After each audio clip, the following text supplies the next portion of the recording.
All those things are important. And you're right. One of our core values is accountability. Accept responsibility, plain and simple. And I did make that statement to CNN. And I can tell you this. If DP as an institution failed the families, failed the school, or failed, the community of Uvalde, then absolutely, I need to go. But I can tell you this right now. DPS as an institution, right now, did not fail the community, plain and simple. And there were actions, and I can tell you, there were things that we aren't proud about. And we had 2 people, I talked 10 minutes, we had 2 people inside the building within that 10 minutes. At 22 minutes, we had another third. We had, at 24 minutes, we had 4 people inside that building. And more resources kept coming. There were 70 overall. Every one of those officers, including leadership, is being evaluated. And when we're done with it, there's going to be a peer review. It's not going to be what Steve McCraw thinks, it's not going to be what the deputy directors think, not what DPS thinks. We want, and quite frankly, and Senator, you recall it well, it was June 2nd that I called you. I promised you information on that Friday, and I called you and said, sir, I can't provide it to you because the district attorney is going to review every officer in that hallway for the criminal culpability. Sure, the subject is dead. So what's the criminal investigation? Well, the criminal investigation is looking at police officers, plain and simple. And I took an oath long ago, and I've never in my career, as a federal agent, as a Department of Public Safety officer, and I can't find any instances in the department when the district attorney says, don't share this information, and then we go out and share it, and the district attorney, regardless, the district attorney says, don't do that because I think it's going to impact my ability to prosecute going forward. It doesn't matter. Hey, these are police officers that are being looked at. Why should we treat them anyway differently? We shouldn't, plain and simple. And she's going to be able to make that particular call. I think the families are right about how long is this investigation going to take. I can tell you that the Texas Ranger part of that investigation is going to be concluded within 2 months, by the end of the year. The paperwork is going to go. The file is going to go to the district attorney. And I got one proviso in this, though, is that the district attorney, first, the autopsies hadn't been completed, and that's critical to this thing. Because how many kids, the question is, how many kids did die in that room, or teachers died because they missed that magic hour you talked about, Senator, rather than 15 minutes or whatever long it took to get to them. Because it's not just stop the killing, you got to stop the dying. They were in there. It was an active shooter. And we didn't get through that door. We didn't go through the windows. Plain and simple. And we, law enforcement, should have done it. That protocol is never going to change. Plain and simple. So I can tell you that, yeah, you'll get the investigation will be to the district attorney within 2 months, period. Okay? I can't tell you the medical review part and that assessment that she needs, and I believe it makes sense that you would medical professionals review it and decide, make the decisions, or provide the expert testimony whether someone could have been saved or could not have been saved. That's something outside of our bailiwick and certainly outside. There are some other nuances in terms of the analysis being done by the FBI, but the bottom line is the Texas Ranger investigation will be completed by the end of the year. I'm not going to go into some of the things that the senator did about this. I will take, and maybe obviously I should have apologized a lot sooner. I did say the teacher pushed the rock, placed the rock in the door. I said that on that Friday and didn't correct it until the next week. And we didn't, at the time, that's exactly the information that we had. But it was wrong. And I take responsibility for it. And when we found out about it, we certainly corrected it on the record. This teacher, she propped up on the door with rock, but she did go back. And she made a 911 call too, as well. And she did go back to that door, and she did knock the rock outside of the door and closed it. Unfortunately, the door was unlocked. And that matters, because if you want to look at this in terms of the totality of this thing, there's this multiple points of failure. The first point is, why didn't we stop this guy in the first place? Like we did 3 years previously on the 2 individuals that wanted to shoot up the Uvalde High School. Why did we prevent it from happening? This guy was on a pathway to violence for 6 months. We know absolutely And this guy there was information out there. People knew information. It was out there. Why didn't we know that? Why didn't we prevent that? The only thing that was right is keeping him out of that classroom. Plain and simple. That's the only way to save those children's lives. He should have never got into that school. The second point, we talked about it before, is that he went seamlessly into it. You know, that door should have been locked. It wasn't locked. But certainly the classroom door to 111 was locked, but it wasn't secured. Every second matters. If we could have had officers going to that hallway at 11:36, okay, if they were in the hallway, then they could have taken him out, period. He wouldn't have had an opportunity. Ideally, the same thing on the front end before he even gets in the building. So I absolutely get it. And I don't expect any parent ever to forgive something like this. I mean, the most heinous crime I said was killing a child. But this is like premeditated mass murder of elementary school children. It's a crime of mass devastation. To the families, there's no question about it. To the school, what about the other school children there? The teachers there, but the entire community. And the last thing we wanted to do in the Department of Public Safety is create problems within the community. On the contrary, you know, it's to do what we can to help the community. And I know that right now, based upon the requests, yeah, we're providing schools security. Well, it's great now, okay? And we'll continue to do so as long as we need to. And I realize there's a gang problem in Uvalde based upon the mayor's discussion with the governor. And we sent 12 additional troopers to help the Uvalde Police Department because the most impacted people are the family members. But others were impacted as well, including the police department. And I probably didn't help matters any by being as brutally candid. And I can tell you today, nothing's changed in terms of my view of the world. Is what that should have happened. Something should have happened within that 10 minutes period. It was always an active shooter. There should never have been any delay. There's just no excuse for it. And by saying that, I realize that caused great grief and consternation by anybody who was in the hallway at that particular point in time, and I got it. But that doesn't change, plain and simple. And it's not going to change, unfortunately.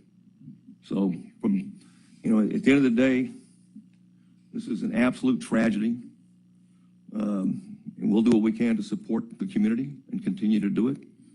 And I don't expect ever to forgiveness.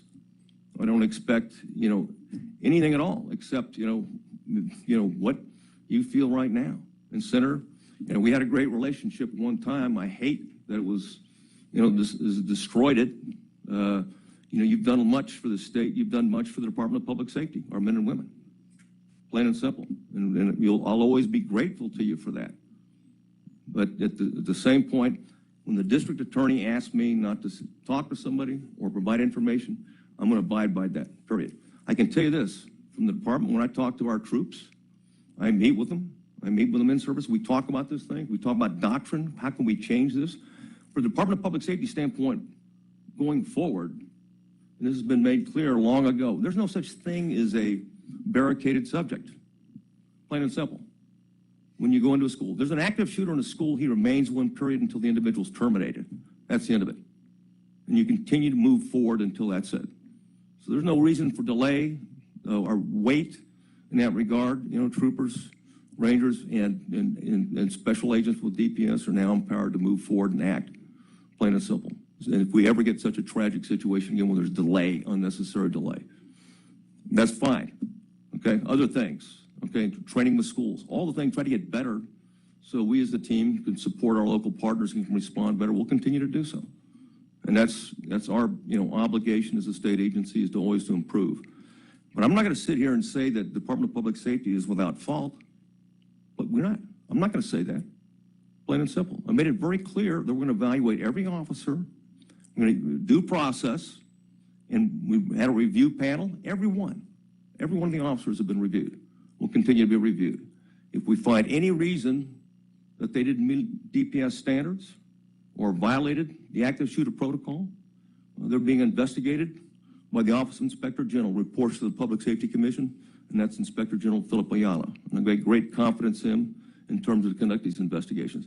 I can tell you right now, someone had resigned while under investigation, is not eligible to come back.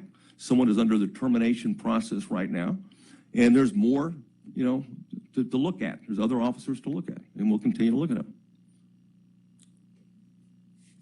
I had some other things to discuss,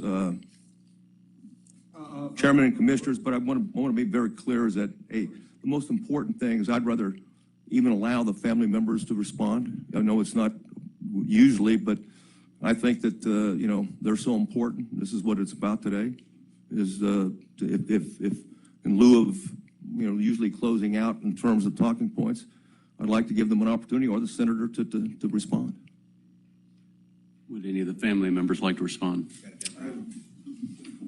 So you said that you would resign if there was any culpability, correct? DPS as an institution failed the city of Uvalde. So your officers were in there? Your officers were in there within 10 minutes, correct? Yeah. Are they not representatives of your department? Absolutely. Therefore, they failed? Absolutely. Therefore, DPS failed? Therefore, there was culpability? Therefore, if you are a man of your word, then you would retire? Yeah. But unfortunately, it doesn't seem like you're going to do that because you keep talking in circles and doing all that mess and everything. And listen, you can get irritated all you want. I lost my damn son. Your anger is not going to outmatch mine, man. Well, hey, guess what? I'm not angry. I'm hurt. You know, if anything else, I am absolutely devastated what happened to Uvalde. Are you a man of your word? Absolutely. Then resign. Okay, thank you.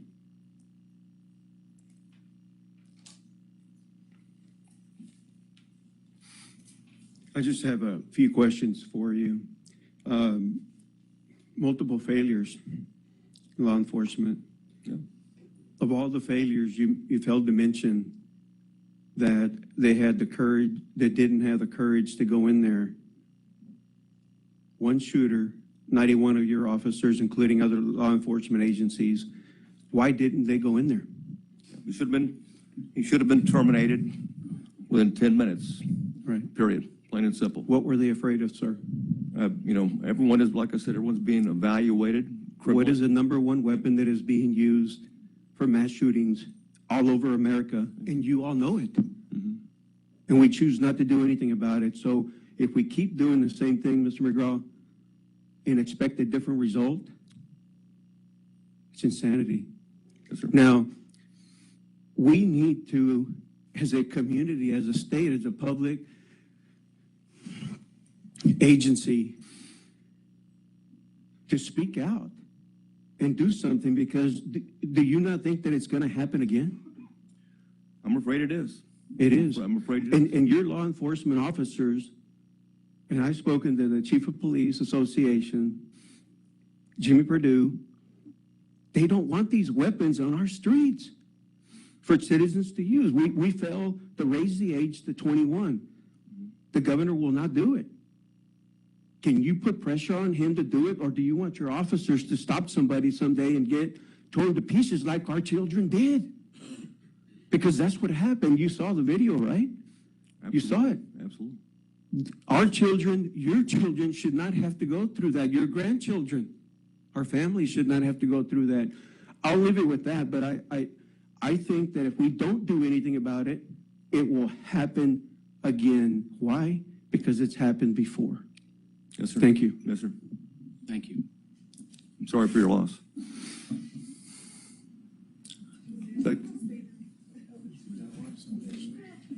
You know, thank you, Commissioner and Commissioners. I would ask you to go watch the videos of the agency that you regulate. I would ask you to sign a non-disclosure agreement. I'm going to guess that you haven't seen them. You don't have to answer. But I would ask you to see the actions of your DPS agents. And I do have a question for Colonel McCraw, and I've asked him many in a Senate hearing. We talked about different things, misinformation that was done. There was an alert report that was put out, and pardon the colloquialism, but it was chock full of lies. Mm-hmm. That was done 60 days after the fact, where you had a statement that said, because see, the problem with your agency, sir, is that you become more of a political animal for a certain party and a certain person All anybody in this room need to do is go look to your Twitter page and talk about how wonderful our governor is and this and that and the other. See, we don't have a Hatch Act like you had when you were a federal agent. That's gone. So you put out a false alert report, completely false, that said that a Uvalde PD officer had a chance to shoot the shooter, knowing full well that the balance of that report, of that statement, suggested that the person he could have shot was the PE coach. You consider you and I could discuss that offline. In fact, I'd enjoy doing that. But we didn't produce the alert report. Someone else did. It wasn't our report. And there's some information you probably need to know or not aware of. Like you said, you and I had been friends, and we've had a relationship. And apparently now there is very little communication between myself and your department. Well, I would like to change other than that me having to sign a non-disclosure agreement every time I talk to you. I'd like to change that right now. Because I am, it's a piss poor excuse I want to to hear that a district attorney is doing a criminal investigation when she told these families that nobody's going to be indicted. So if nobody's going to be indicted, then what are we doing here? Then you're holding information that these people want to see. They don't want to see their dead kids. They don't want to see any of that. They want to know who failed. And who failed was every law enforcement agency at the scene, and even the BORTAC team. Even the BORTAC team that waited. But somehow, it was ironic. One of your PIO, I think, said I was playing a game of telephone one day when I suggested to a news reporter a statement that you gave me. When you said that there was 12 officers in that hallway, and this person you have working for you said that he's playing a game of telephone with a newspaper. Must be a lie. You later retracted all of that, and you told the truth that there was 12 officers in that hallway in that same day. And you know why that happened. You know why your agency ended up telling the truth. But the interesting thing about what his statement was, a game of telephone, that's what he told that reporter. The interesting thing about that is that was just what happened in that hallway. A BORTAC officer arrived and said, I'm here to help. My team's on their way. They're about 45 minutes out. And all of a sudden, that turned into this. We're waiting on BORTAC. We're waiting for a federal agency that doesn't have jurisdiction to come in and do our jobs. That's what happened on that day, and you know it. Yes, sir. I don't disagree with that characterization. And I'll tell you this, it was an abject failure, period. On every agency that was there, including the Department of Public Safety. I agree. And you've allowed your officers, and the one thing that you haven't given me, I've asked for GPS data on where their cars were. Okay. And I want that data. I want to know where Joel Betancourt was. I'll be glad to provide that to you. You know, you have what has happened here on this day and everything prior to it and after this. And the prior, you know what that's been. The farce that is Operation Lone Star. And that man that was in that hallway, Joel Betancourt, that is called and asked for this delay. You know everything about him as well. Yeah. And you know what I'm talking about. Yeah. And I realize that, and I'll be glad to share you the GPS coordinates. Plain and simple. In fact, I'd be glad, and certainly I've got the ability to do it through the non-disclosures, to be able to give you the updated timeline. You know exactly where every DPS officer is, period. Plain and simple. Mr. Chairman, the last thing I want to do is come in here and put on a show. And the last thing I wanted to do all summer long was to hang out with these people in the back all the time. The only thing that could happen was I met 19 wonderful families and a bunch of others whose kids got injured. This is highly, highly personal to me. Highly personal. And while it may seem irrational at times, I promise you that when you get to know these families and you see what happened out there, you'll understand that it is very rational. And you'll see that not just his agency failed, the legislature failed. It failed the day that they allow all these kids to have guns like this that's happening across this nation, across this state. We have a lot of work to do, and we're going to need some real leadership by your agency to direct the governor to do the things that he's supposed to do. You are his appointees. So with that, I thank you very much, and I thank you for the time. Thank you, Senator. Thank you to everybody who's here today to speak on Uvalde. Is there anybody else in the room wishing to give a public comment on Uvalde? Hearing none, we will go into recess for about 15 minutes before we continue on with the rest of our meeting. Thank you. The Public Safety Commission is reformed after a brief recess. We're going to continue with public comment, and we have one today on the Compassionate Use Program, Mr. Aaron Lopez. Mr. Lopez, are you here? Yes.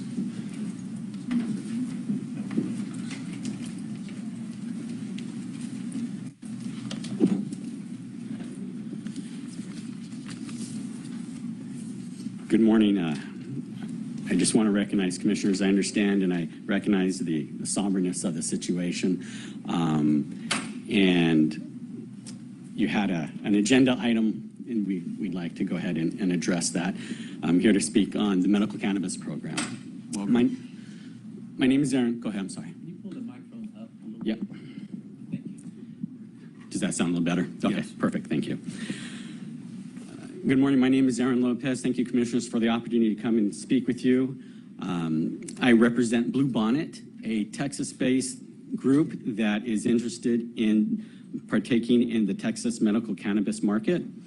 I've been in this space for roughly, for the better part of 10 years across the country. I've been working with Blue Bonnet in various markets from California to Virginia, working with gaining licenses, manufacturing, production.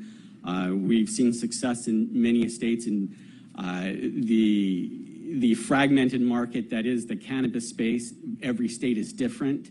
And I'd like to commend the commission for the progress that it has made over the last several years. I've monitored the program, seen the deliberate growth, and seen the explosion, if you will, over the last 18 months in the patient population.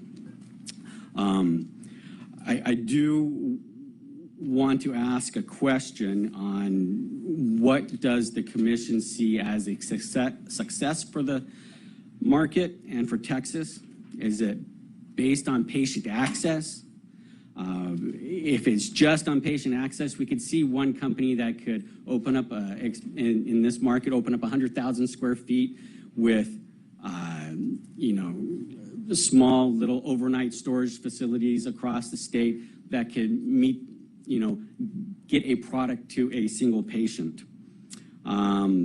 Is it based on a competitive marketplace? We've seen Oklahoma, where they have over 10,000 licenses in the state. The regulatory commission there has a very rough time overseeing that market. Is it based on pharmaceutical grade products, patient education, job creation? As other persons have commented in these commission meetings before, Texas was originally going to require 12 licenses to ensure statewide access at this time. This was based on a single condition market where each facility would grow, produce, and then sell from that single location. This is a regulatory structure very similar to other states. We see that in Virginia. We see that in other states looking to do that. South Carolina is looking to implement a product like that as well. It is our belief that the answer could be all of the above. Texans deserve operators in our state with a strong background in medical cannabis and pharmaceutical processing, with a highly regulated market focused on product quality, patient access, and patient educations. Texans deserve a highly competitive market with a diversity of choice. There was the discussion last meeting on overnight storage, allowing for a license to transport products to a pickup site, and due to logistical issues, allow for products to remain at that pickup location. This was not anticipated, nor is it in the regs or statutes, nor do I believe that this was the legislative intent by the House and Senate, leaving the industry without a set of guidelines on how to store these products. While I understand the logistical needs and burdens undertaken, it creates a security risk. The drastically increases the risk of diversion, misappropriation, and theft. Creating many warehouses will not solve the problem. An increase in licenses will organically spread across the state, creating an infrastructure to meet the needs of the patients. The patient population in Texas is potentially a very large one compared to many other markets across the country. Relying on 3 licenses to meet these needs could prove an issue for patient access. We saw recently in the news where infant formula, is being produced by 4 major suppliers. One of them went down for repairs, which caused a ripple effect across the country, causing importation of products not meeting FDA guidelines to be imported. So we want to make sure that we're always available and able to provide access to our patients. Now, I understand Texas wishes to ensure access to all of its patients, and other states have initiated a variety of controls and potential to prevent potential monopolies. Missouri, New Jersey, and Ohio limit total size of growing operations to prevent any one licensee from exerting control over the market. Therefore, I would like to request from the Commission to consider the following: a competitive expansion to the Texas medical market based on best practices taken from other medical cannabis states, including but not limited to issuance of additional license to best serve the patients of the state at a reasonable ratio. This could be anywhere between 10 to 15. We do not have to use the example of Oklahoma, where you're flooding the market. This will increase competition and decrease expenses currently incurred by those licenses willing to transport around the state. It'll limit the size of production facilities like Missouri and Pennsylvania and Ohio to prevent monopolization. Limit the number of retail locations per licensee like West Virginia, Missouri, Connecticut, Pennsylvania, etc. I'm happy to be a resource to this. I understand that moving forward, you guys will be looking into this, and the Commission will be studying this even more. Happy to serve and help on any advisory moving forward, an advisory committee moving forward. Thank you for the time, and happy to answer any questions if you have some. And to confirm, Mr. Lopez, you represent a potential Blue Bonnet, yes, Yeah. a Texas-based group. Yeah, Okay. and like I said, we currently are operational in several other states. Okay. Commissioners, anything? I would just ask that if you send us a letter as well to reinforce what you said today, and we'll take it all under advisement. Appreciate your taking the time to be here today. I appreciate it. Thank you. Is there anybody else in the room wishing to give public comment on compassionate use? Okay. We also have a public comment card, but this person will not be speaking, but is here today, Attorney Steve Bresnan, to speak on catalytic converters. Again, he's not speaking, but he did provide the Commission a letter for our review. So thank you, Mr. Bresnan, for being here. And that, unless there is anybody else wishing to give public comment, speak now. Public comment is closed for this meeting. Thank you all for taking the time to be here. We'll move on to item 7 on the agenda, the continuation of the Director's Report, item A. Director McCraw.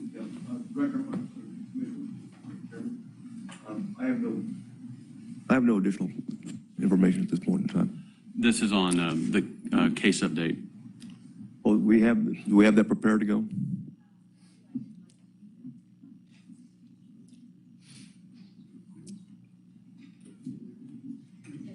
Or we can come back to that. Why don't we come back to that after new business? Yeah. All right, moving on to item 8 on the agenda, new business.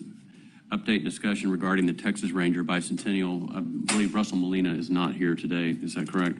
Yes, sir, that's correct. So we'll move on to item B, report and discussion on the FY22 Customer Service Survey. Dr. Noel Langit.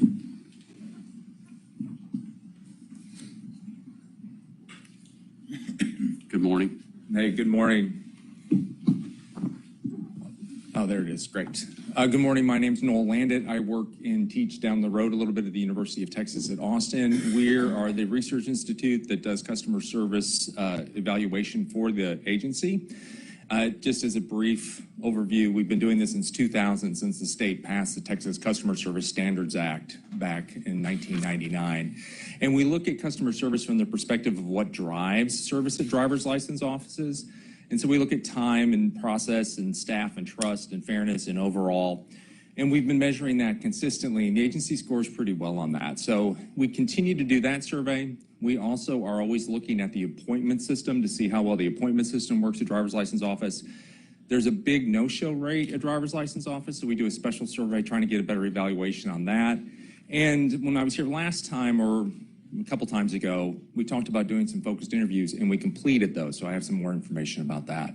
As we move forward into 2023, we're going to expand the number of services that we evaluate, and so we're going to be able to provide even more data to the agency. We're going to pilot a qualitative analysis piece to see whether or not qualitative people entering comments is able to give us some better information to subsidize the quantitative data that we receive. And we're going to continue to recommend an additional, if you will, on-site focus interviews, focus process, because we learned a lot from the focus groups that we've done. So on the next slide, you'll kind of see that we maintain a 9 out of 10 positive customer satisfaction rating. That's really strong. Again, that's up from about 50% 8 years ago. We're maintaining at that 90% level. And also, when we ask citizens, do they trust driver's license office to do a good job? 90% of them say that they do. When we ask them what was their interaction with staff, 9 out of 10 say that it was a good interaction with staff, so that's very positive. And when we look at kind of what continues to be the highest levels of dissatisfaction, it's understanding the overall process. It causes confusion. Documentation really still continues to be an issue on the documentation people need in order to get the service that they bring. And then wait times in certain areas in certain offices, depending on the volume. So that's kind of the continuing summary. 75% strongly agree that the process works pretty good. That's down a little bit from last year, but again, 2 points don't make a trend, so don't know that. 9 out of 10 do like the appointment system. Dissatisfaction continues to be linked towards, particularly in busy metropolitan areas, the time and location and availability of appointments, that there's not enough appointments. So as we move to the next slide, with our no-show survey, which still tends to be the big issue with agents, with individuals coming, 66% who miss realize the day of the appointment. So if they're going to miss, and about 1 out of 4 miss their appointment, about 2/3 of them don't realize it till the day, right? So what do? We try to send out more reminders. About 50% say they don't get the reminders. 80% want more reminders. And we all see this happening every day. You go to the doctor's office, you get several reminders, right? So the reminder process that. And 30% feel as though 30% indicate that work or illness or other conflict led to them not attending. So those are kind of the big issues surrounding what we're kind of recommending to go forward as we look at the next slide. From the focus groups that we did, we went across the state, Austin, Dallas, El Paso, Houston, Lubbock, McAllen, and Tyler, trying to get a good sense. And what we found is that individuals, again, this was specifically looking at people not feeling though they had the right documentation when they showed up, is that the agency, what we're recommending is there needs to be a before you go campaign. You know, before you go to the office, here's what you need to bring, right? When they get to the office on their appointment, staff is very good at telling them what they're missing. Unfortunately, they're already at the office, have to go home, make another appointment, which clogs up the system. So we're really looking at a before you go campaign. And then working to develop some statewide resources maybe to help them along that line so that they have the documents that they need before they get to the office. If they get to the office and they can successfully complete the transaction, they're not going to have to make another appointment. They're not going to have to take another time. They don't have to take the inconvenience. They don't have to take off from work. So it's just a better system.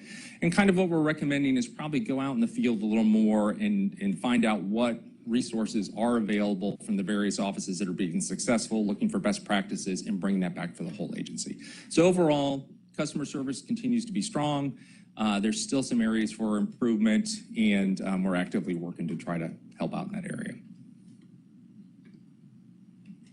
I guess I have a question. with the reminder thing, I think when I forget something, I forget to put it on my calendar. I make the appointment, then I forget.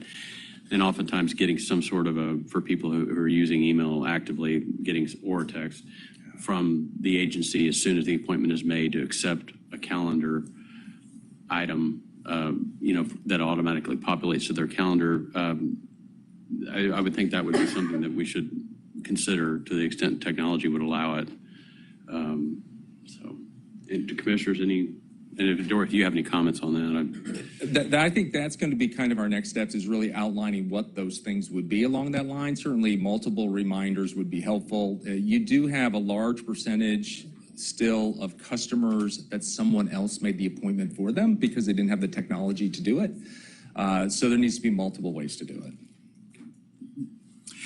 Doctor, one of the slides reported that 66% of the people who make appointments miss their appointments. 1 out of 4. 1 out of 4? Yeah, of that 1 out. I'm sorry, out of that 1 out of 4, 66% forget about it that day. Oh, the day of. Yeah. Okay. How is that number trending? Is it in the right direction or the wrong direction? Do you recall? The 25% no-show rate, that's been pretty consistent from what I understand, from the way that we've done the appointment survey, right? That's been fairly consistent. And actually the data, we've only done this twice now with this no-show, and so we're continuing to do that. So again, 2 points don't really make a trend, but it's been pretty consistent. Okay. So the no-show rate has been consistent over what period of time, and what kinds of things have we been doing to try to impact that, but apparently are not making a positive impact? That is a driver's license division question specifically. So I look back, and I don't know if Sherry Gibson has an answer for that or not. We're just providing the data as to what we see people's perceptions is why they didn't attend. Okay. I'm going to put Sherry on the Ms. Gibson. Good morning, Sherry Gibson, Deal Chief. So it has been consistent since we implemented the appointment solution in 2020. We've ranged anywhere between 24 to 30%. What we've done is we try and work with the customers to make sure, send reminders and tell them, if you're not going to make the appointment, just please cancel it, because then that makes it available for someone else. We are currently in the process of rebidding the appointment solution, and a lot of the lessons learned over the last couple of years are going to be incorporated in that, with some additional things like the reminders, the adding it to appointments, the ability like a doctor's office, because right now you have to physically make the effort to go out and cancel it. So like the doctor's office will say, either confirm, or if you don't confirm, we're going to cancel the appointment. So then it opens it up to another individual. Okay, so in the short period of time, the couple of years this system's been in place, you're taking what we've learned and working to improve it, maybe even getting another contractor to handle it. Correct. Okay. And when we started the appointment solution, nationwide, the states that put appointment solutions in place for COVID had a 25, some as high as 50% no-show rates. So we were consistent with what other states were seeing. Thank you. I would just suggest on that, if you automatically cancel somebody for not replying to the text or whatever, that there be some grace allowed for when they do show up to the DL office that day for their appointment and didn't realize they were supposed to reply, because a lot of those are reminders. They're not affirmative action required. Right. And so, Yes, sir. And even now, when we have individuals who show up late or the next day because they got the date wrong, we make every effort to try and get them in that same day. and I know you do. Y'all do incredible work. I was thinking about your 9 out of 10 customer service satisfaction, and I anecdotally report to people that 9 out of 10 people who call me with comments about DL are saying nice or great things, and it's the 1 out of 10 that have a real issue. But the change in customer service, the perception amongst the public about how well the department and the division is doing its job has changed dramatically over the time I've been on the commission. So I want to thank you all, and thank you for providing us with the data, the real data to back up what we feel to be the case. And Mr. Chairman, I can honestly say that in our focus interviews and the observations that we had, the staff gives a lot of grace and a lot of patience, and they really are very good at working with the customers that come to the door. Yes. Thank you. Thank you. One item before we move on to the next on the agenda. I think, Director, if it's okay with you, I'm going to move your case update under Director's Report to item 10 on the agenda, if that's okay with you. Or right before item 10. Now, going back to item 8, new business, section C, report, discussion, possible action on the contract review board charter. Chief Ballou.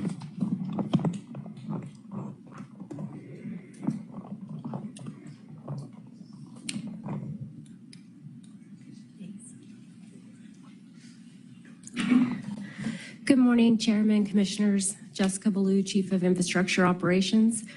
The Chief Auditor's Office, as you will recall, conducted advisory services on the Contract Review Board. And I would like to take a quick moment to share that I'm very grateful for our Chief Auditor's team because they don't simply just focus on transactional samplings. They also really take a look, more of a process-oriented approach, and that, I think, enables our internal operations to focus on the more valuable and sustainable improvements that we need to manage and the risk that we need to assess and ways to remain compliant. So I do want to take a moment to thank them. As a result of that advisory, we developed a proposed CRB charter, and we've piloted the associated processes for a 12-month period to ensure that we evaluated, assessed, and adjusted it as necessary to provide optimal value, effectiveness, and efficiency. I've provided a copy of the proposed charter for each of you in your binder. In a nutshell, the changes further strengthen our CRB process by enabling some key improvements, including putting the focus on the items that truly present the most risk. So this gives us the opportunity to take a deeper dive and do a more in-depth analysis on higher risk items. It also positions our key executives internally to continuously assess progress and risk throughout the acquisition process from planning to award, as opposed to a front-end, back-end look approach. Additionally, it provides us with ongoing visibility and assessment opportunities for key executive stakeholders to continuously assess the performance and risk of an active contract. Roles have been clarified to align executive leadership responsibilities to their respective areas of expertise and operations, with shared responsibility to ensure the contract meets best value, is supportable, and that any associated risk is manageable and acceptable. OGC and Procurement and Contract Services will continue to have responsibility for assuring the contract is legally sound and that all procurement rules and requirements have been met. The processes and changes have been vetted and developed with input from experts in General Counsel, Procurement and Contract Services, and leadership from multiple divisions throughout the agency as a result of the advisory service. So I'm here today to request your approval on the revised charter. Commissioners, are there any questions?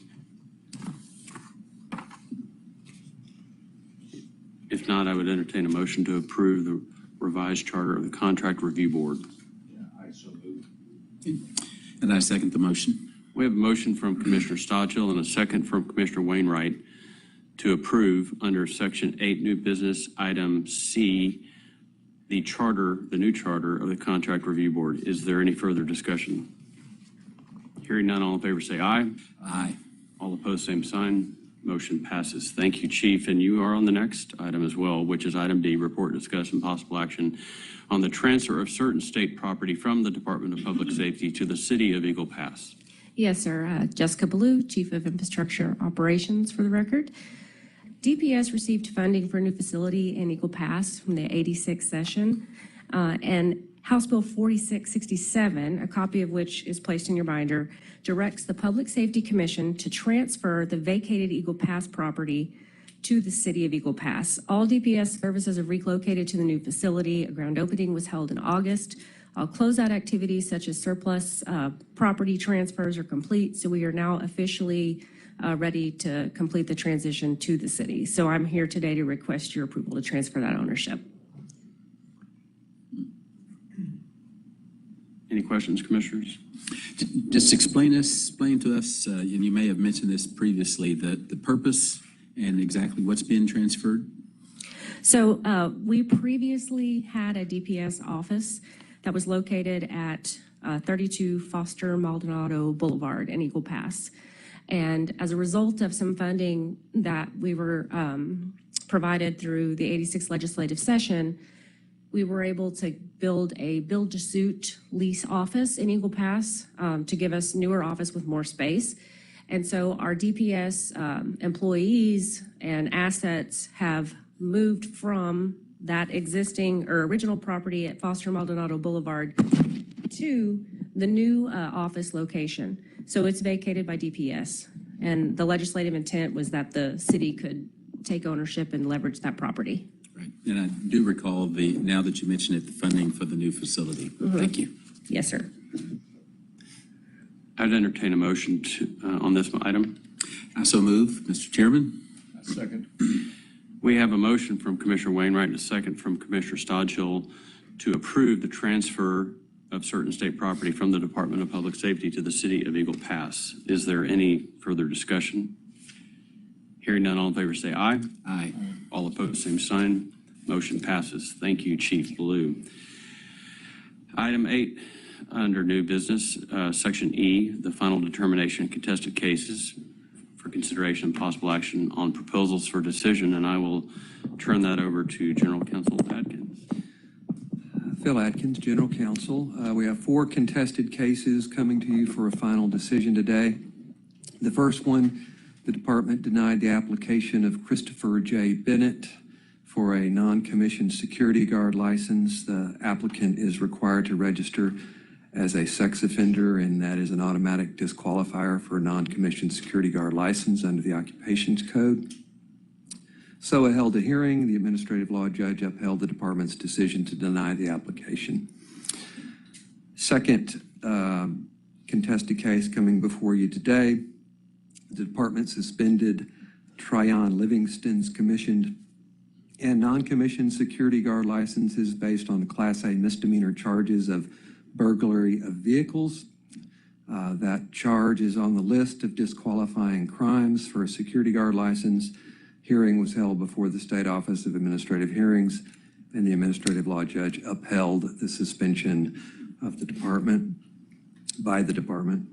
The third case, department denied Drew McKenzie Pascal's application for a security officer commission based upon 2 convictions for DWI within a 10-year period. Under the Occupations Code, 2 convictions within the 10-year period classify him as a chemically dependent individual and statutorily ineligible. State Office of Administrative Hearings held a hearing, and the administrative law judge upheld the denial. The final case, the department suspended the vehicle inspection certificate of Evander Rojas Villa, alleging that he entered inaccurate gross vehicle weight information into emissions testing analyzers on 13 different occasions.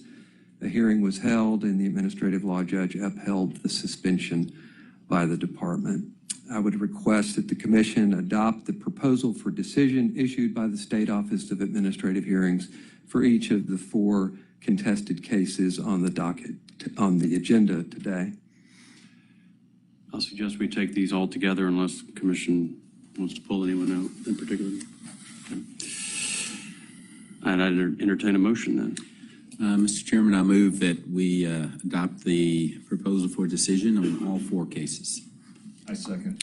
We have a motion from Commissioner Wainwright and a second from Commissioner Stodgill to approve the final determination based on the proposals for decision items under 8 new business, E 1 through 4, SOA docket 405-22-2378.PSB, Christopher J. Bennett, SOA docket number 405-22-2370.PSB, Tryon Livingston, SOA docket number 405-22-2578.PSB, Drew Paschal, SOA docket number 405-22-2674.MVI, Evander Rojas Villa. Is there any discussion? Hearing none, all in favor say aye. Aye. All opposed, same sign. Motion passes. Thank you, Chief Atkins, or General Counsel Atkins. Next item on the agenda is item F under new business, report, discuss, and possible action on the following rule proposal for publication to receive public comment, and that is proposed new 37 TAC section 36.5 concerning sellers of catalytic converters in the ordinary course of business. I would note before Chief Mueller speaks that Mr. Bresnan, who was here for public comment, is urging us to approve this proposal. Chief. Yes, thank you, Chairman. Chairman, Commissioners, good morning. Wayne Mueller, Chief Regulatory Services Division. So as you may recall, last legislative session, in response to the prevalence of catalytic converter theft, the legislature put in place requirements for the metal recycling entities to, when they purchase a used catalytic converter, to record the transaction, including the identity of the seller, as well as adding a transaction and an inventory number physically on the catalytic converter itself. That process, again, was added last legislative session, but the statute also indicates an exception that if the transactions occurring in the ordinary course of business from business to business, then they do not have to do that additional process. Since that time, we've received concerns from several members of the industry seeking some clarity, not wanting to run afoul of that requirement, but doing high volume of used catalytic converter purchases, wanting from the DPS to understand, what businesses would count to be an exemption to their requirement to do that documentation. And so this rule change really was instigated by request from members of the industry, and we agreed that we should try and help them out with some clarity, and the result is the proposed rule that's before you. This proposed rule essentially puts forth a list of different types of businesses that we think make sense and that would fall within the definition of an ordinary course of business. It includes entities such as used and new car dealerships, salvage yards, businesses, garages, and shops that regularly repair vehicles, such as a Midas muffler. Those types of entities are what make up this list. It also accounts for entities that may be a used car dealership or something of the like that has a license that's granted by another state, and it also has a provision that allows for those legitimate businesses that actually import used catalytic converters into the country for the decanting process. Yes, and Mr. Bresnan actually had input on this rule, and we've talked with him several times, and so it's not surprising that he is in support of this. As I am usually want to do when we have an advisory committee like we do with the metals recycling program, I asked that they weigh in. This was presented to them at their last meeting, and they did vote to indicate their support for this proposed rule. So at this time, I'd ask that the commission approve placing this in the Texas Register for public comment. Any questions? I'd entertain a motion. I so move, Mr. Chairman. Second. We have a motion from Commissioner Wainwright and a second from Commissioner Stodchill to post in the Texas Register proposed new 37 TAC section 36.5 concerning sellers of catalytic converters in the ordinary course of business. Is there any further discussion? Hearing none, all in favor say aye. Aye. All opposed, same sign. Motion passes. And Chief, don't go far away. Item G under new business is intelligence threat briefing, which requires clearance, and we'll do that in executive session. Before we move on to item 9, ongoing business, I do want to recognize some of our legislative guests here today. We have Suzanne Tomlin from Lieutenant Governor Patrick's office, and online we have Aaron Gibson from Representative Eddie Morales' office, and Aaron Monsivillas from Lieutenant Governor Patrick's office. And I apologize if we missed anybody else present either with us in person or online today. Thank you all for monitoring and for your support of the department. Moving on to item 9 under ongoing business, section A, discussion and possible action regarding the compassionate use program. I'll turn that back over to Chief Mueller and Deputy Director Jeff Williams. Yes, thank you, Chairman. Again, Wayne Mueller, Chief Regulatory Services Division. I wanted to update you on the items that we discussed at the last Public Safety Commission meeting regarding the compassionate use program. First, a follow-up to this chart that's on the screen now is the blue is the same chart that I showed you at the last meeting. As I described before, for the last 18 months, we have seen a significant increase in the growth of patients within the program, approximately averaging about a 10% month-over-month growth.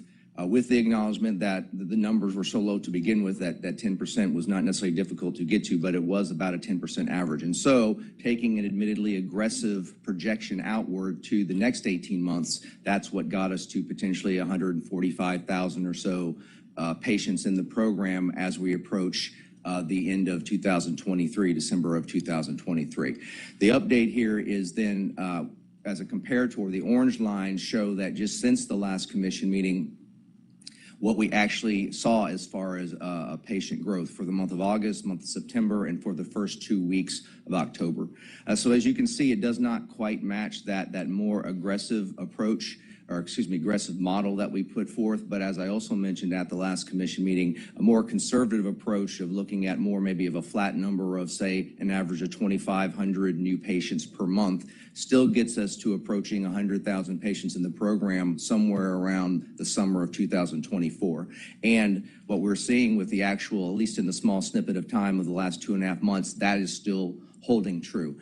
And so the base premise that I wanted to make to you last meeting still holds true in my view, that the next 18 to 24 months, we should be seeing somewhere in the range of 100,000 patients. I think we will get there. And so again, that's why we're trying to plan now for that eventuality.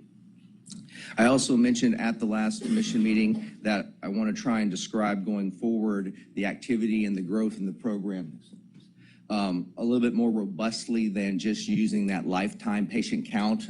That is a useful number, but I don't think it tells the whole picture. What we want to add to that is really describing it in 3 different data points, one being the lifetime patient count, but also the active patient count, and then also milligrams of active ingredients dispensed. Now, we've talked about this quite a bit internally. We finally landed on defining active patient as a patient that has filled at least one prescription within the last 6 months. That's intentionally to try and get us to something that feels like it's kind of at the leading edge of what's going on. And as you can see here, that is a comparison of the total patient count to currently, if we count back the last 6 months, what we would then define as active patients. You can see that is quite a big delta, but once again, the active patient count doesn't necessarily give us the full picture. You can easily have a patient that has gotten, say, 6, 7, 9 years worth of 9 months or a year's worth of prescription 7 months ago, and therefore they're not going to count in that number, but certainly are still participating by all accounts in the program. And so again, looking at these 2 numbers side by side, I think is going to be helpful to us going forward. Right now, this is just the first time we're presenting it, so I know it doesn't say a whole lot just looking at one snapshot, but as we get months worth of data, and I believe we will begin to see that ratio. Right now, it's a little bit less than 1/2 to 1. It will never get to be a 1-to-1 ratio, obviously, but as that ratio starts to increase on the blue side, I think that will help get us a better idea of what the most current activity is in the program. Next slide, please. And then the third data point, again, being also showing the milligrams dispensed by month in the program. Again, this is just a snapshot in time, since this is where we're just now starting to report this way. But as you can see, for the last 6 months in the Texas program, we were for 4 months, we were in the range of 5.5 million milligrams of active ingredient dispensed, and then it jumped up to the 6 million range for the last 2 months. Active ingredient meaning the amount of CBD and THC combined in the total medication that is dispensed.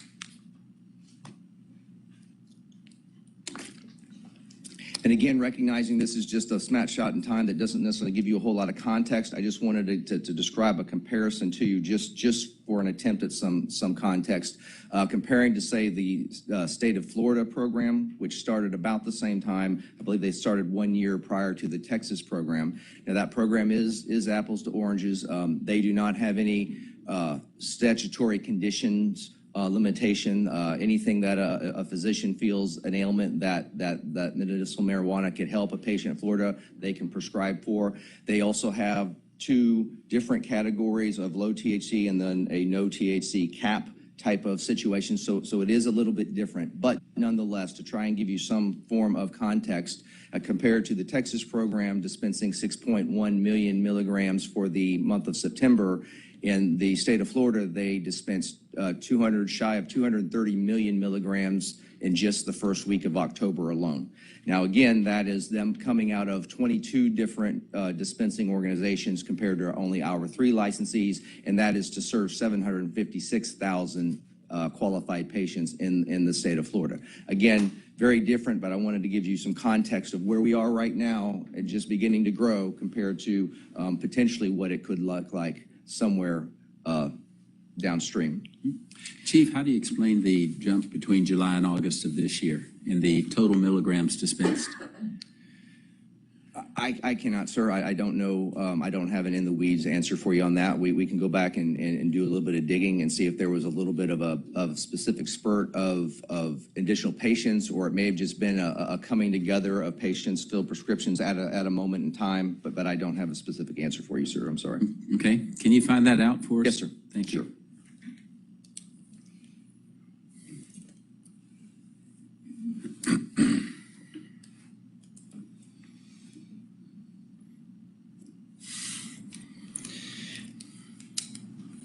Another item that was discussed at the last commission meeting was the concept, and the last commenter referenced an advisory committee. We've also discussed that at quite at length in-house and sought counsel from General Counsel Atkins on that. I'm sorry, next. We do have in the department rules that contemplates a couple of different types of things. There's contemplations for committees that can be for very narrow, specific rule regarding purposes, and then it also contemplates a bit more flexibly and informally something along the lines of a working group. It is my recommendation that be where we start. One of the main reasons for that recommendation is that we are 70-ish days away from the start of legislative session. I would not be surprised if we see a bill that puts forth a statutory advisory committee for the compassionate use program, just like we see in VI, metals, and private security. And so if we do something more informal along the lines of a working group, that will allow us to pivot a little bit easier should the legislature do something, as opposed to putting a full advisory committee into rule. Next slide, please. And so what I am proposing at this time is for us to start with a 9-member working group that would have essentially 3 different classifications. The first area would be 3 representatives, 3 members, 1 each from each of the current licensees. The next group being 3 patient representatives, either patients themselves or the parent or guardian of a minor patient. And the last grouping being 3 physicians that are currently qualified and registered to prescribe under the compassionate use program, with one of those physicians having veterans needs experience to focus on the PTSD condition, and then also 1 physician to have pediatric experience. Now, again, the benefit of doing this as a working group, as that's contemplated under our rules, will allow for us to expand or contract as necessary. I think this is a good starting point. I think it gives us a good combination of representation. But as we start, if we get feedback that there's an entity or individual that could provide insight that these 9 may not be able to, we certainly, again, could grow the group as needed. So that's what we're looking to start with as far as something to respond to as far as an advisory committee. Chief, let me ask you another question here. I think the composition, having different points of view in the working group that you've laid out here, is going to be very helpful, makes a lot of sense. It seems that all 9 positions, however, are current stakeholders in the system. Do we want input from a entity or person that's not currently a stakeholder? Maybe an application or applicant that doesn't have a license at this point, or someone that's not a current stakeholder. That person or entity could provide another perspective. Do you think that would be helpful? We have discussed and weighed that. Honestly, to start with, I'm a bit hesitant because I also don't want to get to the flip side of that, where an applicant is chosen to be involved, whereas another applicant is not, because at some point it would become too unwieldy. If everybody that has already come forth indicating they want in is then put on a work group, it will be too unwieldy. And so I'm a bit hesitant in how to differentiate on who would make sense versus not. But we have discussed that because your point of that perspective might be helpful as well. Yeah. Yeah, I'd appreciate you thinking about if we could get input from someone or person or entity that's not a current stakeholder, perhaps conceptually looking from the outside in to provide another perspective might be helpful. Yes, sir. Yes, sir. To your point, that's why making it a working group is beneficial because it allows us to make modifications before, say, something is put into statutory framework. Yes, sir. Also discussed at the last commission meeting where I described that we've had a set of proposed rules, some cleanup items to the program that have needed to be brought forth for some time. But the two rules of note in addition to that are, again, storefront rule that we discussed last time, allowing the current licensees to establish permanent satellite locations throughout the state so that they can more quickly take care of the patient's needs. And then the second notable rule in that group would be, you all made clear at the last commission meeting the want for something to be put in place so that there is that we can specifically point to, so that if we have another instance of a licensee that fails to dispense for a significant period of time, that we can point to that rule as the department may take action up into possibly including revocation, depending on what the fact pattern is in that situation. The short of it is we've had some really good conversation internally and gotten some feedback from external stakeholders on all of those rules. The short of it was we were just not satisfied that we had the final version ready when time for the agenda for this meeting. So I do not have them for you today, but we will have them for you at the December meeting. And then lastly, also described at the, or discussed at the last commission meeting was the concept of a consultant procurement. This is something that I still view as very important. While we're in this fledgling stage with this program, I think bringing in a person or an entity that has experience with other state programs that were at the same point earlier in time will give us some vital insight so that we're not trying to reinvent any wheels or running into things that we could learn from them quite easily. I think they can assist with several different aspects of this program as it grows, and of course the main component to that being giving us insight on the timing and the manner in which we bring new licensees into the program. Our procurement department, led by Chief Ballou, has done a fantastic job of getting that procurement together in very short order. The last piece of that, the procurement rules require a finding of fact, which is a document that comes back from the governor's office. And that happens whenever there's a consultant services contract pending. That is the last piece that's necessary. We did put in that finding of fact request to the governor's office, I believe the week before last. And so we're just waiting for that last piece to come back, at which time we will get that procurement on the street and we will have that expertise in-house as soon as possible and get the benefits of that. And so those are the items I wanted to just update you on regarding the compassionate use program, Chairman. And so at this time, the three action items that I'm requesting from the commission are first, approval to start up the working group with the membership and in the manner that we've described here. Second request is directive from the commission to bring forth the proposed rule set, including the storefront and the failure to dispense rules, to the commission for consideration at the December meeting. And then the third request is directive that, subject to getting the consultant contract completed and then receiving the benefits of that contract, bring forward the framework for additional licensees at either the December meeting or as soon as practical. I'd be happy to answer any questions that you might have. My only question on that last item is that it is in contemplation of expanding the number of licensees, but we don't know exactly what that looks like without more data and study from the consultant. But there's clearly a need to expand the number. We're just not sure what that is, and we need more data before we can do that, which, to your point about the consultant, is key. Yes, sir, absolutely. I mean, as I said last meeting, and the numbers still hold true, we do not need another licensee right now today. But the projections clearly show that we are going to need one in the next several months. And so in that in-between time, when is the sweet spot to bring it in? That's where we're looking for some expertise to help us with that. It is a matter of when, but we want to do it right, and we want to do it in a measured approach. We certainly don't want to be playing catch-up. if demand does hit the numbers that you're looking at, or, Yes, sir. or even above. Yes, sir. And as Commissioner Blair brought up last meeting, we have a legislative session about to start. Our numbers do not contemplate any change to additional conditions or anything else that the legislature may choose to do. So the patient count could move faster. So we're trying to make sure we're ready as soon as possible. Any further questions, comments?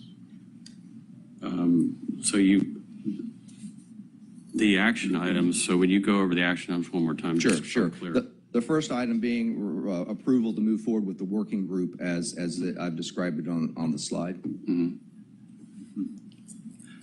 We have a motion on approving the working group? I so move, Chairman, with one caveat that in December, we get feedback on getting an outsider perspective added to the working group as well. A second. We have a motion from Commissioner Wainwright and a second from Commissioner Stodgill to approve the working group as put forth by Chief Mueller, with the caveat that we look at adding a 10th representative, an additional person who does not have a vested stakeholder interest. Is that correct? That's correct, Mr. Chairman. Is there any further discussion? Hearing none, all in favor say aye. Aye. All opposed, same sign. Motion passes. The second request, Chairman, is directive to bring the proposed rule changes, including the storefront rule and the fair to dispense rule, to the commission at the December meeting. Do we have a motion or questions? No questions. I'd entertain a motion. So move. Second. We have a motion from Commissioner Wainwright and a second from Commissioner Stodgill to approve bringing two rules, or requesting that two rules be brought to the commission concerning storefront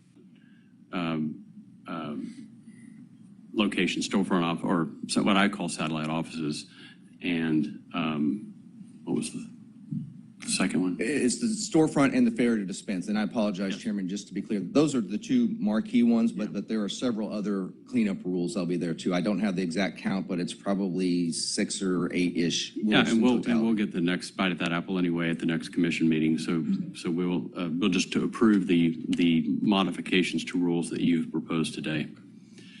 Is there any discussion? Hearing none, all in favor say aye. Aye. All opposed, same sign. That motion passes. Thank you. And then the third request, Chairman, directive to bring forth either at the December meeting or as soon as practical, the framework for the addition of new licensees. Is there any discussion? Then I'd entertain a motion. So move. Second. We have a motion. Need to have more coffee. A motion from Commissioner Wainwright and a second from Commissioner Stodgill to approve the request to bring forward a proposal for expanding the number of new licenses at the next commission meeting or as soon as practical, based on this consultant question that we're having. So, any discussion? All in favor say aye. Aye. All opposed, same sign. Motion passes. Thank you, Chief. And I should ask, Director Williams, do you have anything to add on that? Other than compliments for the teamwork on this, this is very treacherous territory. A lot of emotions surrounding both sides. And so I just want to say thanks to the General Counsel and Wayne's team for working on that. They've been great to work with.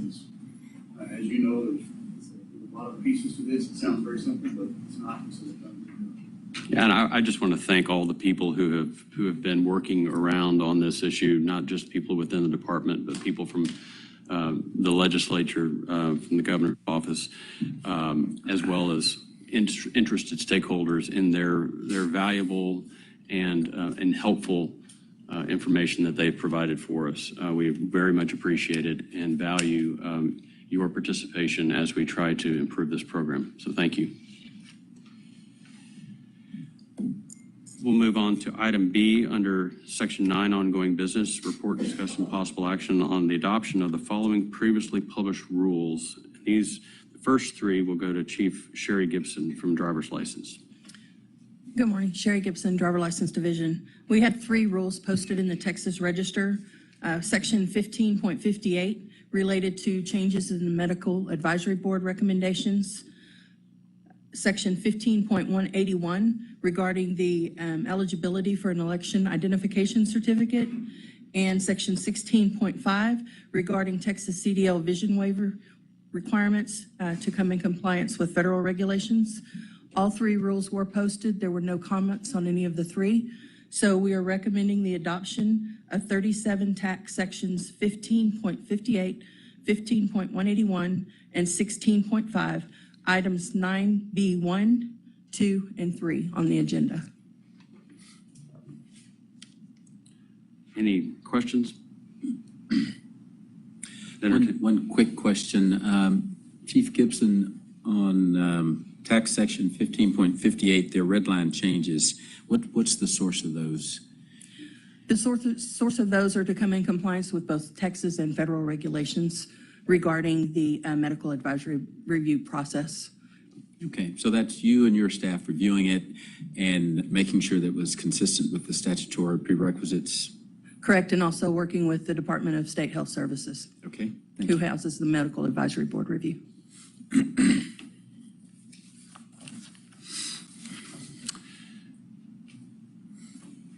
I'd entertain a motion.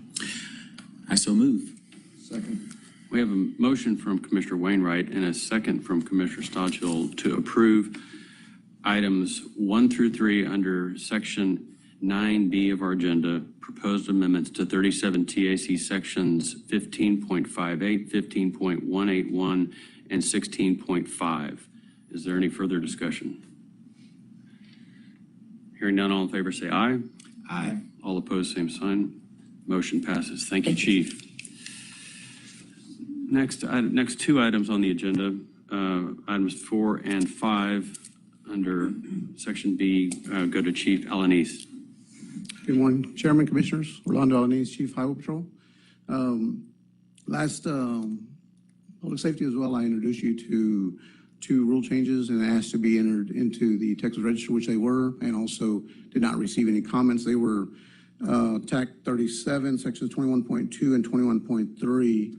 21.2 concerning standards for vehicle safety, and 21.3 standard for sunscreening and privacy window device. And no comments. I'm here asking for these rules to be adopted.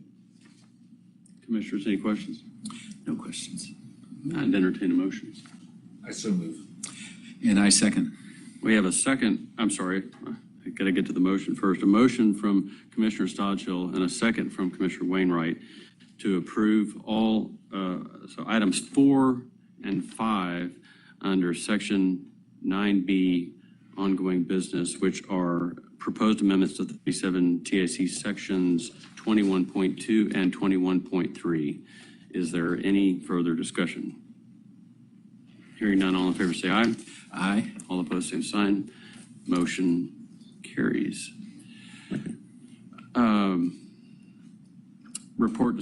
Item C is report, discussion, and possible action regarding modification of the DPS organizational structure and the appointment, promotion, ratification, employment, evaluation, reassignment, duties, discipline, or dismissal of a member of the department or commission management team. Director McCraw, do you have anything for us? Yes, sir. Thank you. Chairman, Commissioners. Chance Collins, the Chief of Texas Range, will be retiring at the end of this month after 29 years of faithful and dedicated service. With that, it leaves the Texas Ranger Chief position open, and with the advice and consent and recommendation of the Public Safety Commission is that in his stead, as a replacement, that the Regional Director for South Texas or Southeast Texas, Jason Taylor, become the next Texas Ranger Chief. Jason Taylor, I'm a better take because the other one is not eligible. It's Taylor, by the way. Yeah, I'm kind of inclined to vote against this one because I don't want to lose him in Southeast Texas. He's been an outstanding regional director, and we hate to lose him, but it's the Rangers' gain for sure. I'd entertain a motion to approve that appointment. I so move. And I second. We have a motion from Commissioner Stodgill and a second from Commissioner Wainwright to approve the appointment of Jason Taylor as Chief of the Texas Rangers. Is there any further discussion? Hearing none, all in favor say aye. Aye. All opposed, same sign. Motion passes. Congratulations.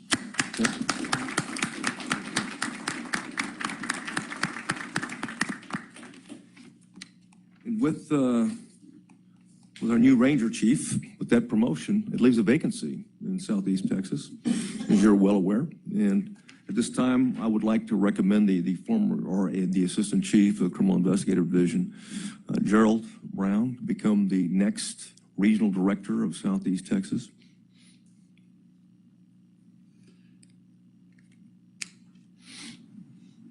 And I will just say, from my standpoint on this, I've worked with Gerald for years in Southeast Texas, and I think that the region will be in outstanding hands under his leadership. So I would encourage the commission to ratify this appointment. I'd entertain a motion.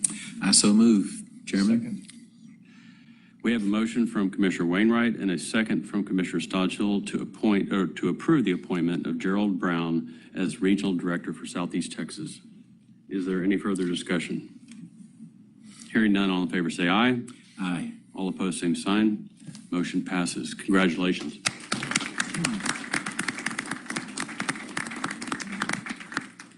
Okay, Director, I had asked that we move your report, California Speed. One more, if you don't mind, with your Oh, one more. permission. Because now that we have a new Regional Director, okay, it's left a vacancy, okay, as the Assistant Chief in the Criminal Investigative Division. And we'd like to recommend to the Commission for your consideration that Matt Hicks be promoted to the Assistant Chief of the Criminal Investigative Division.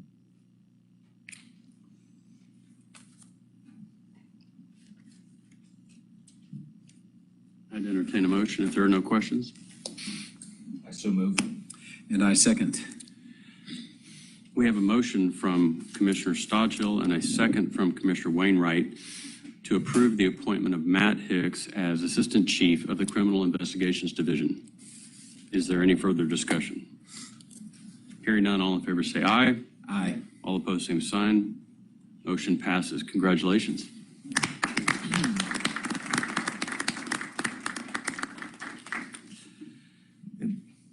Chairman, Commissioners, at this time, I'd like to have Trooper Danny Nunes present the case update. Certainly, the Department of Public Safety has got outstanding troopers across the state that do a wonderful job in terms of detecting, interdicting, and rescuing children. And certainly, Trooper Nunes is at the front of the game. So, Trooper, welcome and thank you very much for taking the time to be here today. Thank you, sir. Good afternoon or good morning. This case is called California Speedball.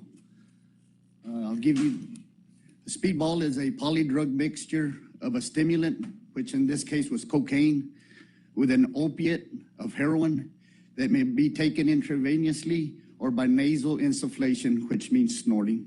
Speedballs often give stronger effects than either drug. When taken alone due to drug synergy, speedballs can easily cause a heart attack, respiratory arrest, and death. On January the 13th, I conducted a traffic stop at 1:37 p.m. on a black Ford Expedition for expired registration. Upon contact with a 37-year-old driver, she was identified as Annette Lachey Graves of Florida. Multiple indicators of criminal activity were observed. Graves was traveling from Anaheim, California to Columbus, Ohio, a known origin and destination for drug trafficking. Graves displayed labored breathing and high anxiety during questioning and did not have sufficient luggage for her trip. Upon observing them signs of criminal activity, verbal consent to search the vehicle was received. A subsequent search of the vehicle revealed loose panels with fingerprints and dusty areas. Trooper Nunez was able to put his hand underneath the center console, under the carpet, and could feel bundles. Access to the compartment was gained via the removal of the gear shift control or cover. Modifications were made to the gear shift by raising it so that there would be more room for the compartment underneath to conceal the bundles. The result of the stop was 6,719 grams of cocaine, 2,315 grams of heroin, and 227 grams of THC product. Controlled delivery during the debrief of Graves by Texas DPS, CID, and DEA, they were able to gain cooperation from Graves to conduct a controlled delivery. The delivery and search warrant was executed at a residence in Columbus, Ohio. The search resulted in the seizure of 250 more grams of cocaine and an additional arrest. Christopher Michael Washington was charged federally. Two federal charges were brought against Washington for possession of a controlled substance with intent to distribute cocaine and conspiracy with intent to distribute cocaine. Washington received 120 months in federal prison for each charge to run concurrent. Graves was arrested and received 276 days of home confinement and 5 years of probation as a result of her cooperation.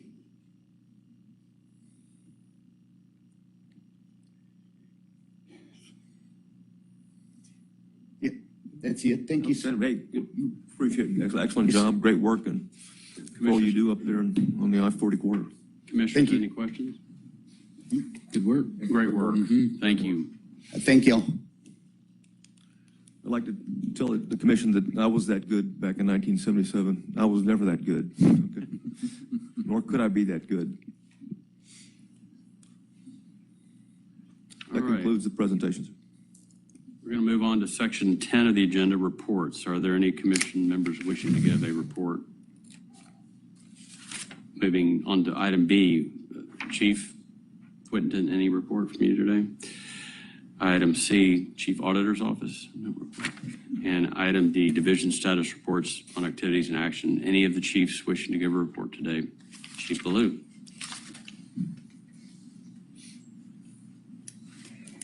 Good morning again, Chief Ballou, Infrastructure Operations Division. Per the Sunset Advisory Commission Staff Report Recommendation 7.1, I'm here today to present to you the annual assessment report on contracting trends and best practices.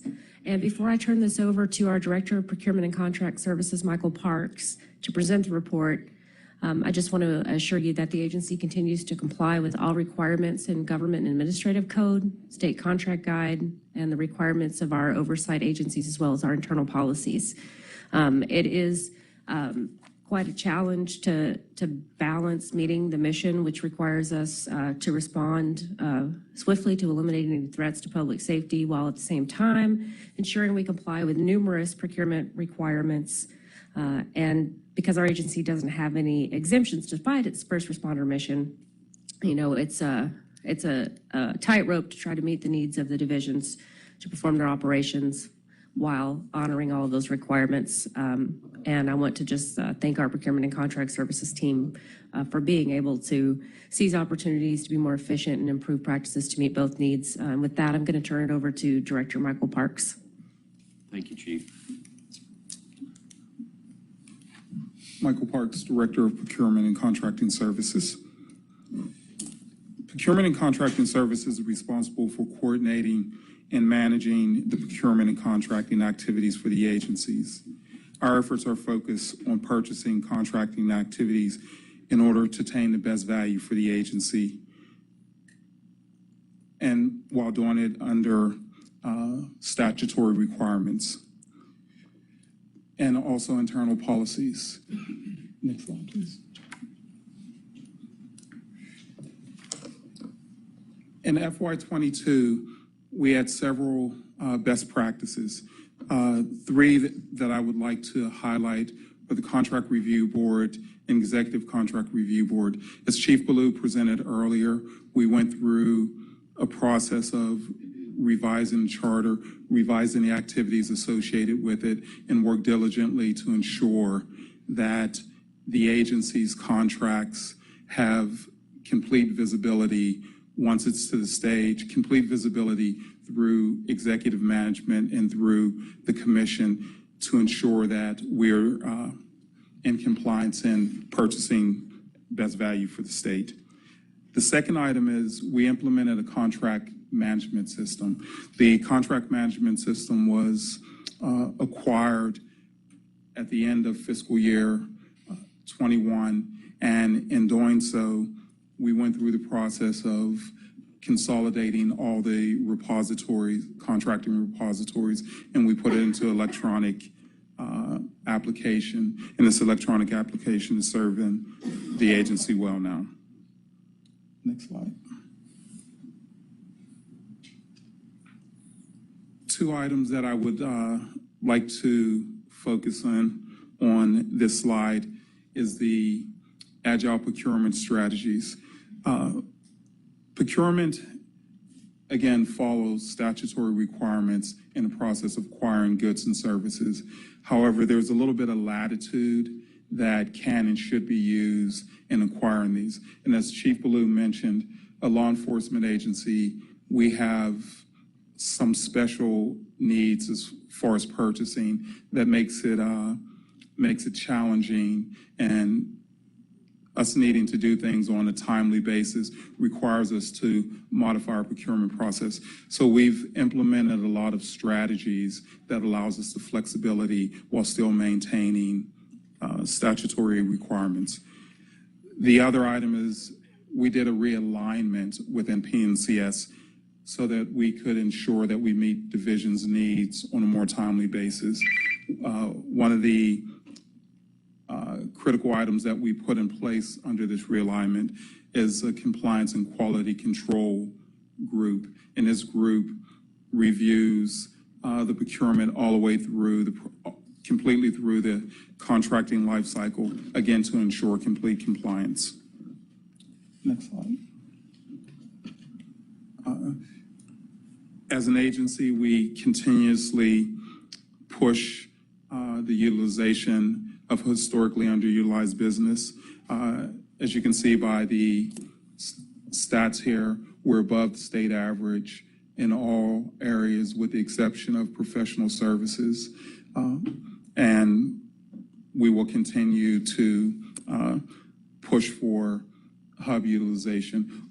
One of the things that is unique with DPS, majority of the state agencies they acquire their hub numbers through subcontracting. DPS, approximately 96% of our hub spend is directly with hubs, so it's not done through subcontracting. And next slide, please. Significant statistics. We awarded 70 major contracts for over $325 million. We continue to manage 280 major contracts, close to $2 billion. And in fiscal year 21, we issued 16,000 POs, which equates to 35,000 lines, and these were valued at approximately $230 million.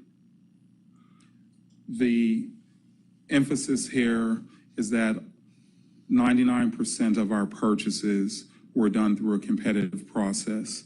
Less than 1% were done non-competitive, and non-competitive falls under the category of border declaration or emergency declarations and things of that nature. If we exclude those declarations, our non-competitive purchases are less than 0.3%.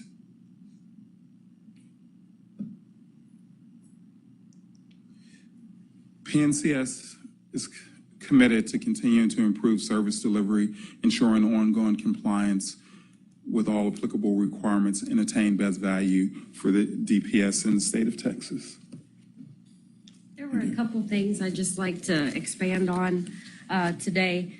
One is with our non-competitive purchases. One thing I want to point out that is very significant about that is despite the fact that we had multiple disaster declarations that we were able to draw from in order to do an emergency purchase, we still went out of our way to be competitive as often as we could, which significantly cut down on the number of items that were considered non-competitive. Because even though we were buying something under an emergency situation, we were able to, at least informally in some cases, or through a more streamlined process, compete those items out. So we are doing our due diligence to be competitive.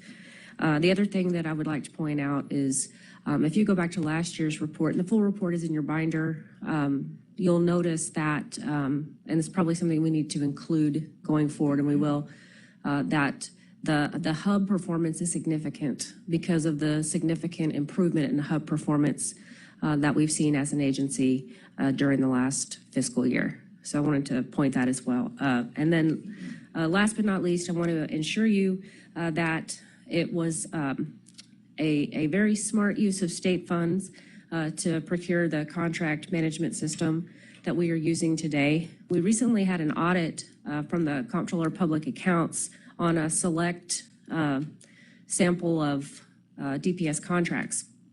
And what we found out from that audit are primarily we needed the system that we bought because what we're compliant with all of the state requirements. We achieved best value in the contracts that they selected. Where we had findings, it was related to being able to produce documents from files that are, years old to show where we did certain searches and things that the state requires us to do. And the system will enable us to have a single repository for all of those items.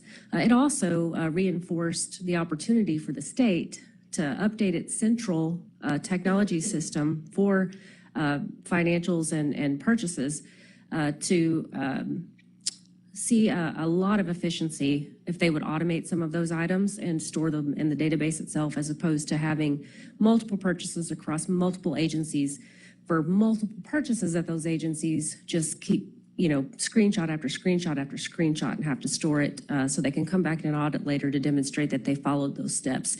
So I think that reinforced some opportunity for the state to take a look at that as well. And so that concludes our report, unless y'all have any questions for Michael or myself. Thank you. Very good report. Any other division reports? All right, we'll move on to consent items. Item 11 on the agenda. Chairman, Chief Bowie couldn't be here today. He was going to give a very brief overview of our recruit classes and recruiting efforts. So moving back to item 10D, division report from Chief Bowie, which Director Martin will give. Freeman Martin, Deputy Director, Homeland Security Operations, and this is just a very quick overview. Currently, we have 2 recruit schools going, and as we did in 2021, 2022, we're overlapping schools, so we just had the one graduation. We had another recruit class start last week. B 2022 currently has 78 recruits, and C 2022 that just started October 17th has 82 recruits. So roughly, we've got about 160 that are in recruit training right now. We're accepting, next slide. 2023, we're going to have 2 full recruit schools. We're accepting applications for both of those. And here, a later slide, you'll see some numbers of applicants, but it's kind of misleading because they're still open. Actually, 2023, we're completed with the application process for 23. So in short, C school of 2022 and A school of 2023, we had 3,193 applicants, which is probably about half of what we used to see, and that's even after ramping up our recruiting efforts. Last week, we were at the International Police Chiefs Association meeting in Dallas and visiting with our S&P counterparts, colonels from other states, and police chiefs it's a nationwide recruiting crisis in law enforcement. And we appear to be doing, even though we're seeing a lot less applicants, we still have a lot of quality applicants. We're able to fill these recruit schools, and we're much, much better than our counterparts. And actually, we're recruiting, we're stealing a lot of recruits from our counterparts in other states, which you'll see in a slide here in a minute. So 2023, we're planning on having 3 recruit schools. 2 of them you see right here will be full 30-week or traditional recruit classes. Next slide, Sophie. And our C school in 2023 will be an advanced peace officers class. And what we've done this time that we've never done before, we broke it into two parts. The first part is going to be C 2023A for supplemental police officers class. To be accepted in the advanced police officers class, you've got to be a certified Texas police officer because there's not enough time for the TCO requirements to get licensed. So this is a 4-week class that's going to happen immediately prior to C 2023 to allow federal officers who are not TCO certified and out-of-state police officers who are not TCO certified to go through the TCO certification process and get licensed with TCO, and then prior to starting the academy. Next slide. That'll be a 4-week class, and then the advanced peace officer school will be 14 weeks. The initial one is 4, and then the actual academy will be 14 weeks to learn DPS policies, procedures, and how to be a Texas State Trooper. Next slide. So this is the recruiting. This is what I said, the 3,193 for C22 and A 2023. B 2023, you see the 564. We're currently accepting applications for that school. Thus far, from out of state and from our federal partners, we have 44 that have signed up for that 4-week class to get TCO certified. And then when we start 2023, there's another 180 police officers who have applied for that are already TCO certified. So, roughly 124 have already applied for this advanced peace officer school. That's just a very quick overview, and we're really doing pretty good in the recruiting as opposed to other agencies in Texas and state agencies from other states. And then one more thing I would say, here recently there were several articles about a mass exodus at DPS. And the numbers were very misleading. I believe it started with a KXAN story where they got information from TCO, and they included special ranger commissions that they're not DPS employees. Actually, what we've seen is less retirements this year, and it's really a math problem. We can articulate, we can do the math and tell when we're going to have a lot of retirements normally, and it's based on tenure, age, so your years of service and recent pay increases. So we had a class in 1990. And then we had a 4-year hiring freeze. Almost everybody from 1990 classes retired. So in 94, 95, we hired a lot of people. So they're coming up on 28 years. They're in group 1, which means their leave counts towards their retirement. So all of those that came through in 94, 95 are at 30 years, which is what we're seeing some of the retirements. However, we had a pay raise last year. And so that's 1 year of the high 3 under group 1 is based off of high 3. So we anticipate we'll see more retirements in August of 2023, but a lot of retirements in August of 2024. So we're going to keep ramp our recruiting efforts going because we anticipate with our current vacancies and with the anticipated retirements in 2024, we're going to have to do a lot of recruiting in between now and the end. So that's just a very quick overview. And at our next PSC, Chief Bowie will be here to talk more in depth about what we're doing in the recruiting efforts. Yeah, the issue about retirements and the choppiness of the inflow where you have a hiring freeze from 1990 to 1994 and all of a sudden a bunch of catch-up. And now that catch-up, which could have been fanned out over a number of years, all happens in 1 year or could qualify to happen in 1 year, I think is a real challenge. And so I think our more recent history of consistently bringing in new classes is important. And I just wanted to thank the legislature and the governor for making sure that we have those resources, have those classes going forward to keep that pipeline going. I also want to comment on the C2023A class, the law enforcement, the class for law enforcement professionals, people already in the profession. For those who are here today who don't know, everyone who comes into DPS has to go through the academy. These people already have a significant amount of law enforcement. So there's the opportunity to bring in a group of people who already have a significant amount of training, but still need to be trained under our model. And so that's the reason for the abbreviated class. It makes a lot of sense. And I'm looking forward to seeing how that ultimately plays out over time. Yes, sir. Any questions? Yes, I have a question. what are the key factors in driving the downturn in Texas and nationwide on applications, broadly speaking? Well, this morning we had a leadership breakfast with all of the other state agencies, and it's not just law enforcement. It seems to be every state agency is struggling, and within DPS, I think we're having a harder time with our non-commissioned positions than we are with our commissioned positions. But it just seems to be in the restaurant industry across the board. People are having a hard time hiring and recruiting new applicants. In law enforcement, I think there's a lot of factors. Of course, the summer of 2020 and the civil unrest didn't help. There's so many jobs out there that pay more, better benefits. I think we're thankful to the Texas legislature that we're in the position we're in.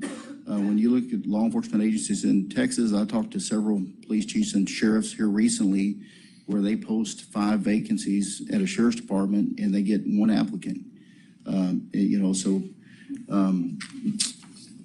think there's a confluence of factors, and we're better suited than some of our counterparts, but it's nationwide. It's not a good time to be recruiting for law enforcement, but it's not exclusive to law enforcement either. All right. Thank you. Thank you. All right, we'll move on to item 11 on the agenda, consent items. I'd entertain a motion to approve the consent items. I move to approve the consent items. Second. We have a motion from Commissioner Wainwright and a second from Commissioner Stodchill to approve all items under Section 11 of the agenda, consent items. Is there any further discussion? Hearing none, all in favor say aye. Aye. All opposed, same sign. Motion passes. Commissioners, if you have items for future agenda, please get those to Sophie or Phil between now and the next meeting. Moving on to item 13. The regular Public Safety Commission meeting is scheduled for December 15th, 2022, and our discharge hearings will be held the next day on December 16th. The Public Safety Commission will now go into closed session at this time pursuant to the Texas Open Meetings Act, Chapter 551, to consider matters authorized to be considered in executive session under Government Code Section 551.071, 072, 073, 074, 076, and Government Code Section 411.0041. The time is 11:47 in the morning.